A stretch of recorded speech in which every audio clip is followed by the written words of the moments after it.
peer pressure, a term that all of us are familiar with.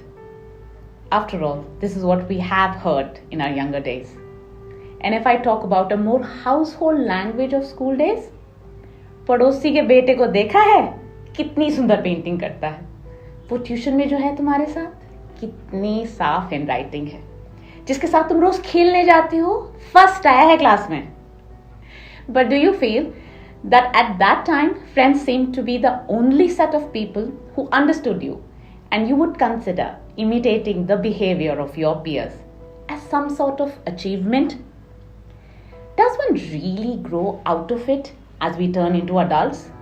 Or do we normalize it to a level that we don't even notice it?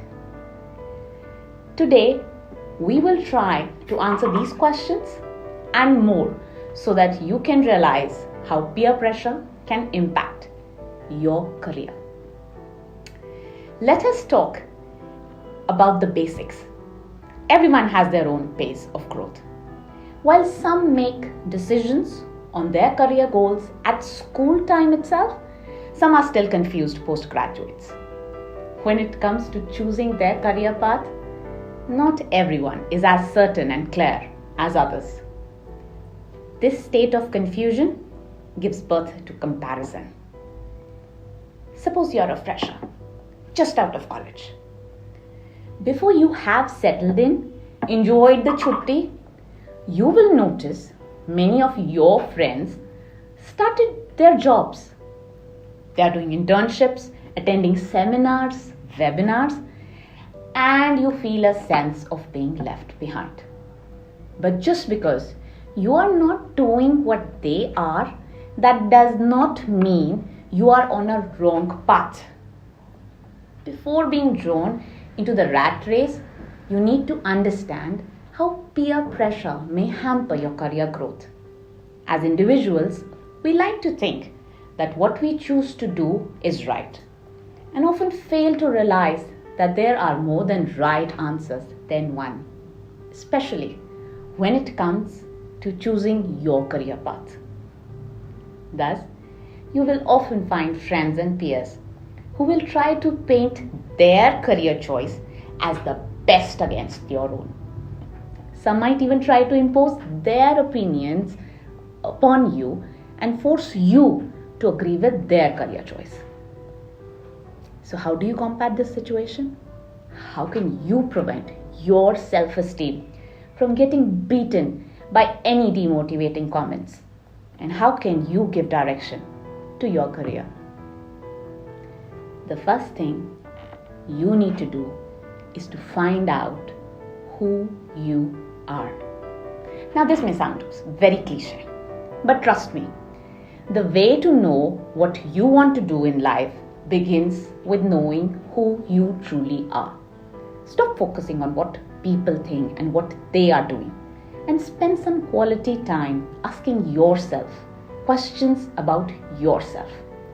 Figure out your pain points, your key skills, your scope of improvement, and most importantly, what kind of tasks you enjoy performing. During this time, you also need to work on your confidence and a positive mindset. Now that you are all focused on yourself, you need to work on your decision-making skills. While I ask you to work on your decision-making skills, I need you to remember that it does not mean you make all the right decisions. Decision-making is more about taking responsibility of the decisions you make and being mentally prepared. If something goes wrong, you will most definitely make a well-analyzed, thoughtful decision after doing enough research. But don't be discouraged if it doesn't go out as planned. Just make sure to learn the lesson and move ahead. The next thing, seek counseling. Seek help. If you are someone who needs guidance, then please do not rely upon your peers for advice. While you might want to, they might just want the best for you, but they're not professionally trained people who can gauge career prospects by analyzing your skill set. but a career counselor can. So if you really have to ask someone what should be your next step, let it be a certified counselor. After all, there are plenty of new work dimensions that your friends might not be aware of. Now, the most important thing, go after your passion. All the certifications, counselors, webinars, seminars come secondary to your passion. If you know where your passion lies, all you need to do is plan around your goal. And remember, it may not be the journey you anticipated, but if you keep working on it, you will surely yield results. There is just one bottom line, and that is not comparing yourself to your peers. Don't measure your success with someone else's results. Create your own goals. Work smartly to achieve them, because you are your own strength.